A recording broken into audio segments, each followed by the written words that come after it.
morning, everyone. So it is early, really early. I really want to be in bed right now, but I'm not. I'm trying to be productive this week. So this is going to be a spring cleaning video, but I'm not in any hurry. It's a very gloomy, rainy day today, but I have to use my starter today. Today is the last day that I can use my bread starter to make bread, or I have to discard it. So the first thing I'm going to do is stir it because it needs to be stirred thoroughly. And you want to make sure that it's stirred thoroughly because that counts when you're making this bread. I hold my breath every time I make it because I wonder, is it going to come out? Is it going to come out? But I am stirring her. And this time around, I'm going to put my wet ingredients in first in the mixer, and then I'm going to put my dry ingredients on top. I think that it will combine better. I know I kind of measured out my dry ingredients before and then put the wet on top, but I'm going to do it the opposite way because since I put out the video of the Amish sourdough starter, these were some of the suggestions that came from some of you that actually have made this before. So I am just stirring and stirring and stirring and stirring. Now, I will tell you, it does say on the internet to stir with wood, not metal or plastic. So I am stirring with wood, and I'm just using the stick of this spatula. And I always refer back to my mom's notes just to make sure that I pretty well have it in my head, but I don't want to mess it up because you only get one shot at this. So I'm gonna, it's stirred, and boy, is it potent. It does not smell good, y'all. If y'all have ever smelled yeast, you know that it does not smell good. And it is 1 cup of the bread starter. So I'm going to get a cup measurer, and I'm going to pour that in. And it looks very frothy and good. If you guys can see that. See that? So we're going to pour that into the mixer. And I'm going to put the lid on this and set this aside because I will have to, feed Herman again. Herman will have to be fed again. But there's Herman. And I'm going to set him over here. And now the next wet ingredients is, and I've got my glasses on, I'm half asleep this morning, a 1/2 cup of oil. Now I have been using, the first time I made this, I used olive oil. Now this time and the last time I have used vegetable oil. That's what my mom has been using. So it's a 1/2 cup of vegetable oil. I'm just using that same measuring cup and just eyeballing a 1/2 cup in it. I'm gonna add that in so we don't have to dirty up another measuring cup. I hate washing dishes. Okay, then we want to add in a teaspoon of salt, and I have my salt sitting here. So I'm going to put in a teaspoon of salt, and I just have that measured in my hand. And then we want to do a 1/2 cup of sugar. So I'm going to get a 1/2 cup measurer, which is right here. And I'm going to get my sugar, and I'm going to measure it over the sink so that I don't get sugar everywhere. So just give me a moment. Okay. All right, got a 1/2 cup of sugar right here. I'm going to get it into the mixer. And then we need, let's see here, we've got the salt, we've got the sugar. We need 1 1/4 cups of warm water and 6 cups of flour. So we're going to do 1 1/4 cups of warm water. I need to get my water warm. I'm going to turn it on, let it get hot. Now I do know that typically you don't want to get your water hotter than you want it because it will not work. So I tend to eyeball the water in the temperature of like a baby's bottle. If a baby can drink it, then I think that you're good. So that's kind of how I measure the water as far as the temperature. So I've got a 1/4 cup of measurer. And let's see here. I want to double check this. Okay, so it's 1 1/4 cups of water. So I'm going to get me 1 1/4 cups of water again, utilizing that same measuring cup because I don't want. And here is 1. And here is my 4th. That's it. And then we want the 6 cups of flour. So I'm just going to use this 1/2 cup measurer that I used. And I'm going to measure out my flour. And I bought a brand new thing of flour.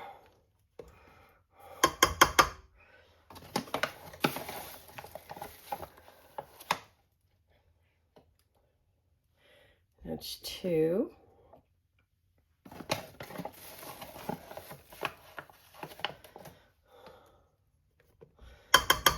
3.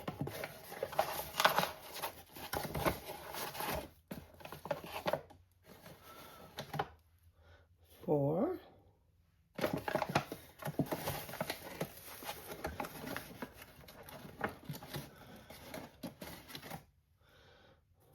5.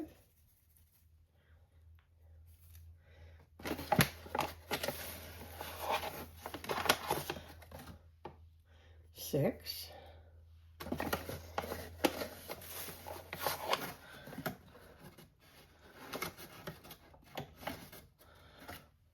7.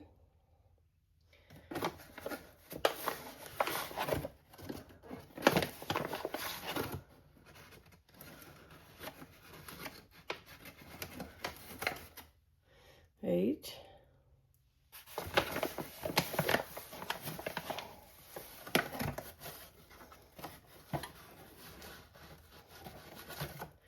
9.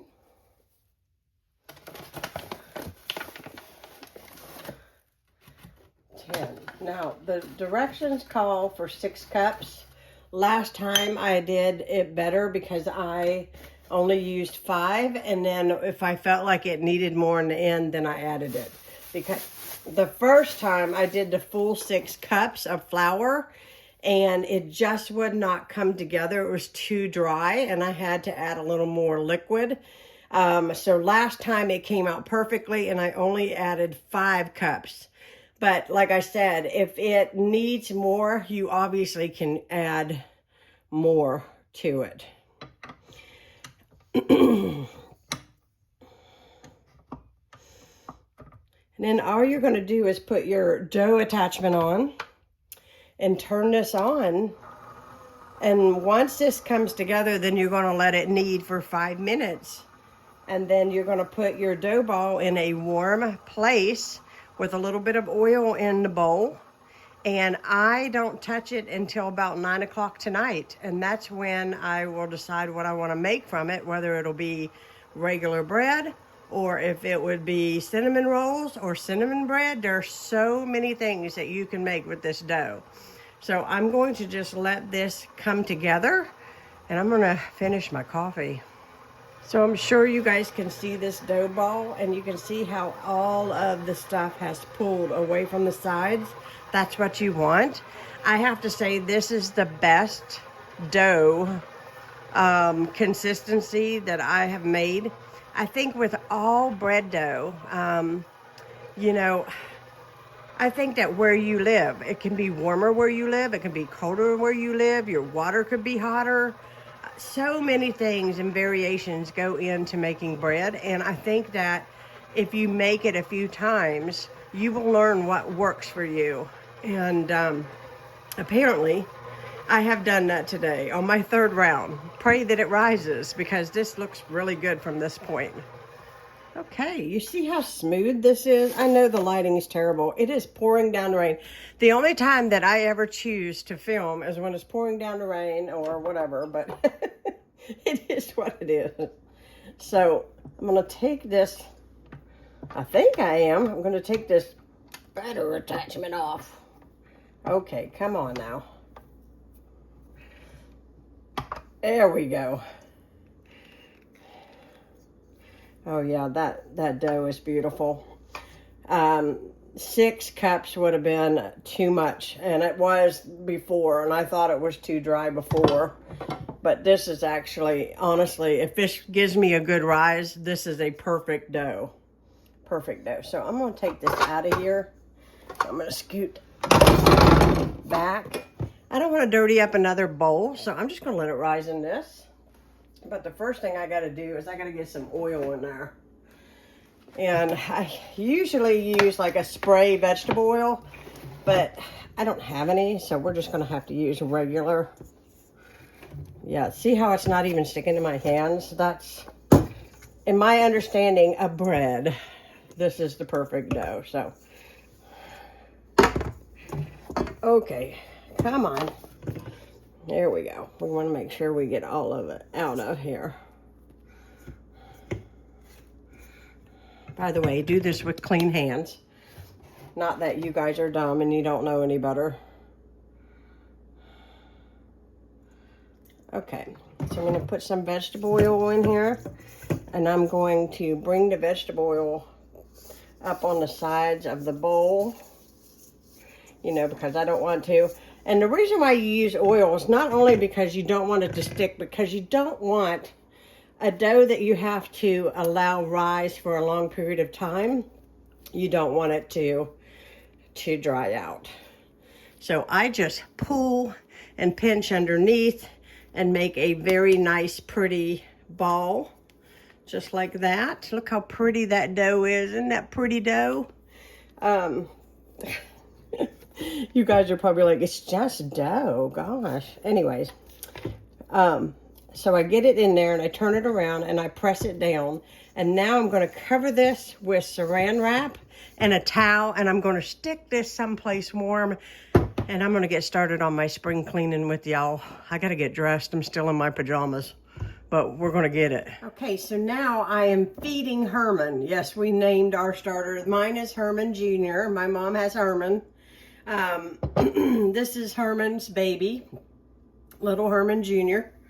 And anyhow, mix together in a bowl. Don't put it directly in here in this container. Mix it in a bowl because you want to make sure your sugar dissolves. So, referring back to my paper to make sure I do all things right, which I already did. I just want to read it right to you guys. 3 tablespoons of instant potato flakes, a half a cup of sugar, and 1 cup of warm water. Okay? Mix well and add to original starter.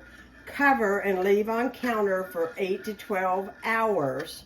Refrigerate 3 to 5 days. So what I'm going to do is I'm just going to add this to Herman here over the sink, of course. I probably should have put it in one of those measuring cup things with the pores, but it'll be all right. I'm gonna put this in here, and we're gonna leave him on the counter all day, and then tonight, when I make up the bread, I will stick him in the refrigerator. Now, I'm gonna take him over to the sink and pour him in.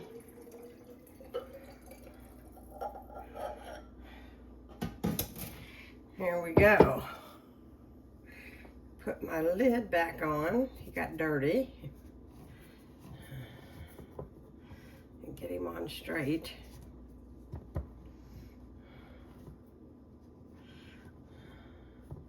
Well, Herman don't want to be good today.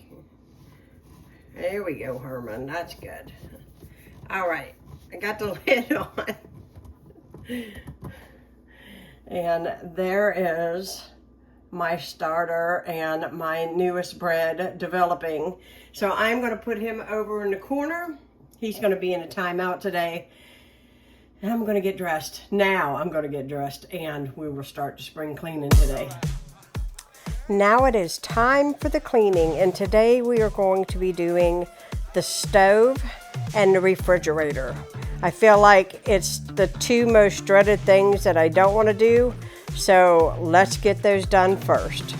So I'm going to try something new. I know that this is not going to clean this entirely, like, you know, brand new. But I'm hoping that like the edges where everybody can see that this pumice stone, which somebody suggested for me to use on the small places inside of my stove I haven't been able to get off, that this will take it off. Now, I started with trying to scrape this stone in the inside of each one of these plates, but it didn't really remove anything. However, the stuff that was around the edging, it did remove that. And so, you know, it made the part that you could see, if somebody would just kind of do a walk through my house, the part that they could see, it was nice and shiny and it was clean and there was no buildup there. So that I was really happy with that. If you have been watching me for a really long time, you know that I use my stove and my oven probably pretty much every single day. So I put a good workout on on this stove and this oven. So in cleaning it, you know, I'm using microfiber cloths, I'm using Dawn dish soap, hot water. I'm also using that new Clorox cleaner, which by the way smells fantastic. And I am using the pumice stone. Now there are different sizes and different kinds, different brands of pumice stones. Now I was able to find mine. I believe that this one I bought from Menards. I couldn't find it at Walmart, but they say it's there, but I just couldn't find it. But I did run across it at Menards. I have 2 or 3 of them here. This one is brand new. Obviously, since I'm using it in the kitchen, because the other ones I do use in my toilets because we do have hard water and it kind of builds up and it kind of stains the bowl, and no matter how much bleach or how much scrubbing I do or even how often I scrub, I cannot get the stains off. But the pumice stone really does the job and really does a spectacular job at, you know, getting that really stuck on stuff that you just could not get off. I mean, it's pretty frustrating. You know, you try so hard to keep things nice and clean, but thankfully there is a product that seems to work pretty good. So I do suggest the pumice stone. So I get a lot of buildup underneath my plates. I'm taking them off and I'm using a microfiber cloth and also a I'm trying to think of the name, Scrub Mommy, to kind of get up the buildup underneath there and get that scraped off. I'm using hot water again, Palmolive, and the Clorox spray to get underneath those rims. And then I'm going to clean underneath. I'm going to pull the lid up on the stovetop and get underneath there. And then I'm going to move on to the inside of my stove, and I did find that the pumice stone did get some of the small little places inside of my stove clean and remove some things that I couldn't even get it to get up at all. And I had used a steamer, I have used a Scrub Mommy, I have used an SOS pad, I've used different kinds of cleaners, oven cleaners, etc. Still wouldn't all the way come up, but the pumice stone seemed to remove some of that was still stuck on.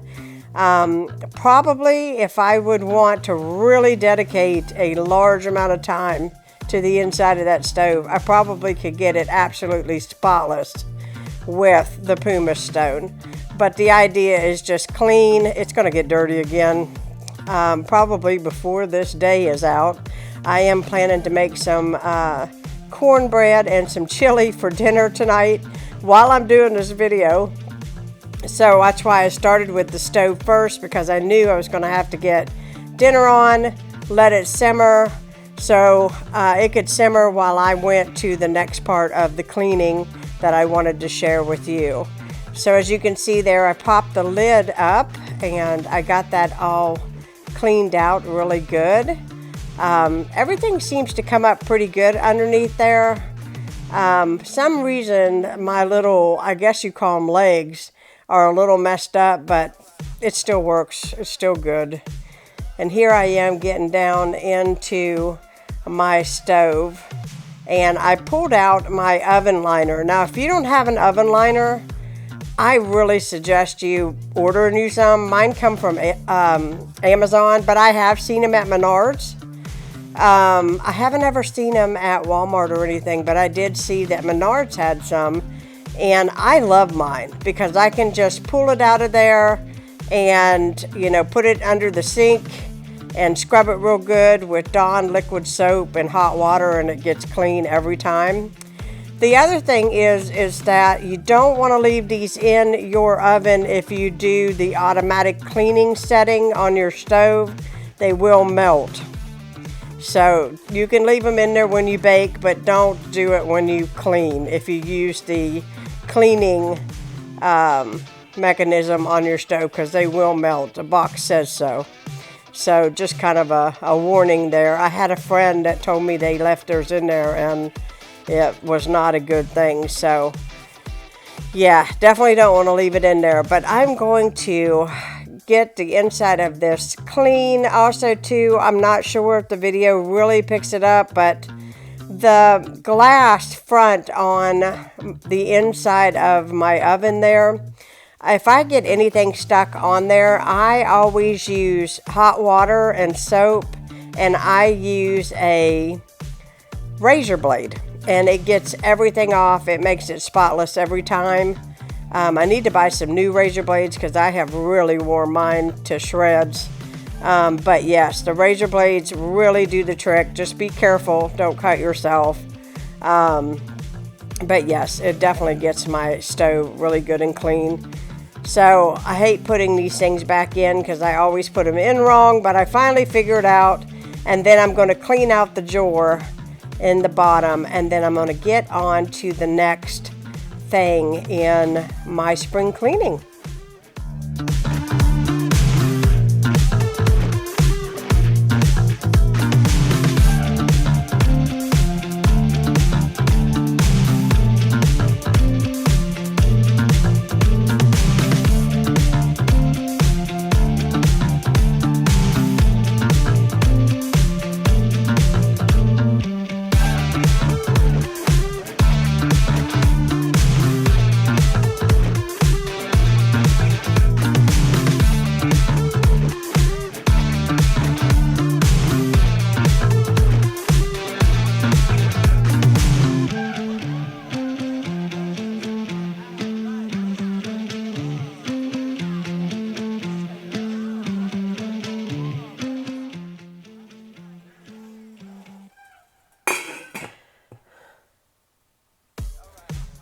So while my chili is simmering on the stove, I'm going to do my very last spring cleaning task for today, and that is scrubbing out my refrigerator. Now I've got to tell you, I love my fridge. It's not fancy. It is not the most expensive refrigerator in the store, but I do love it. It is very spacious. It's easy to clean.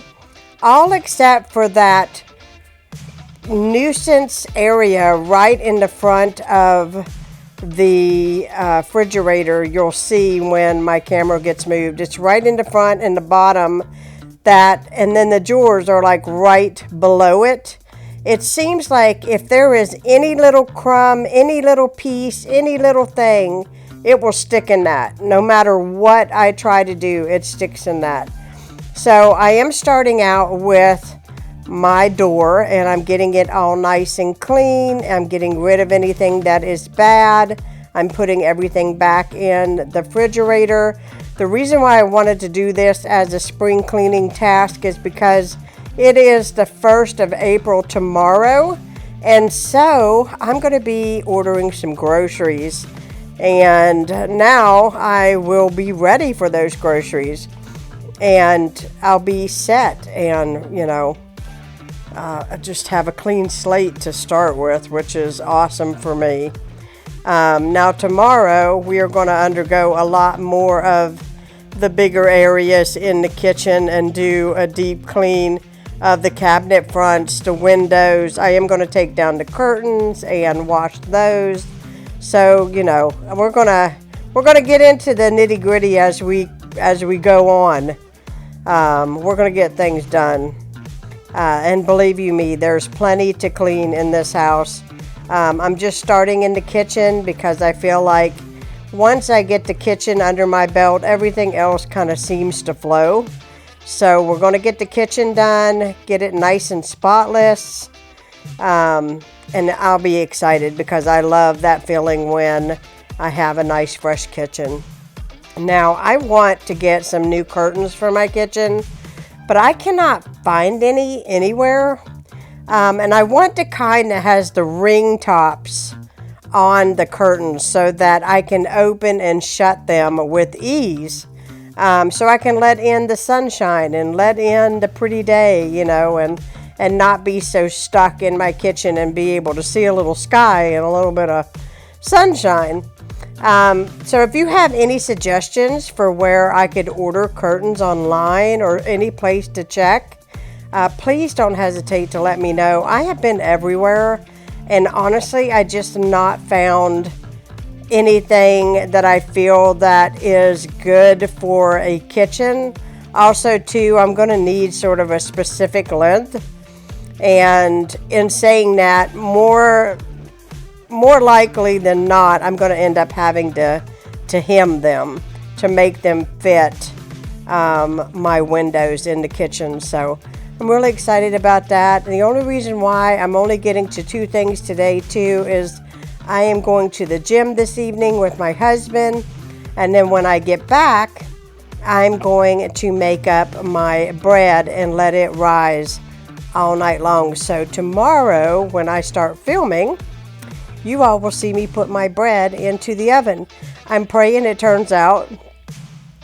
If it doesn't, it doesn't. These things happen. But I'm feeling confident that it's going to go really well. So here it is, the final product of my refrigerator. Nice and clean and tidy. Love this. A lot of space to house those new groceries coming in. The very last thing I've got to do before I go to bed is make up my bread. Now it has doubled in size. It took all day, and it is about 8 o'clock at night at this point. So I'm going to flour my breadboard. I'm going to roll this out. Now you're going to see where I roll it out, it goes back in. I roll it out. A good bread is going to have a lot of like elastic to it. But if you keep working with it, it will stretch out. It just takes a little bit of time. And I didn't need this to roll out super big because I'm going to roll it up and put it in a bread pan. So I roll it out, and then I brush, or I take a butter knife and I put butter on the surface of the dough. I do brown sugar, white sugar, and roll it up and put it in a buttered bread pan. Now, typically, if I had olive oil, I'd probably use it. If I had parchment paper, I definitely probably would put it in there. But I'm like out of everything. Tomorrow is the 1st, so I need a lot of things from the store at this point. I'm out of oil, I'm out of everything. That's just the way it goes for me sometimes. But we're going to try to make this work. I pray that it don't stick and all things work. I'm just going to use all butter. I am using, like I said, I'm using butter, brown sugar, white sugar, and then I roll it up as tight as I can, and then I'm going to put it in 2 separate loaf pans. Then once I get it situated into the loaf pans, I'm going to cover it with plastic wrap and place them both inside of my oven. And then I'm going to cover it with a towel, and I'm going to go on and go to bed once I am done editing this tonight for you all for tomorrow. I hope you all enjoyed this video. I hope you all enjoyed seeing me do some baking, some cleaning, sharing some new things with you all as far as how my Amish bread starter is doing. It's really awesome. I love it. So anyways, I am tired, as you probably can tell, and I'm going to head off to bed, get a good night's sleep, and get back at it tomorrow. I hope you all enjoyed, and if you're new to my channel, hit that subscribe button and give this video a thumbs up, and I will be talking to you all again soon. Good night, everybody.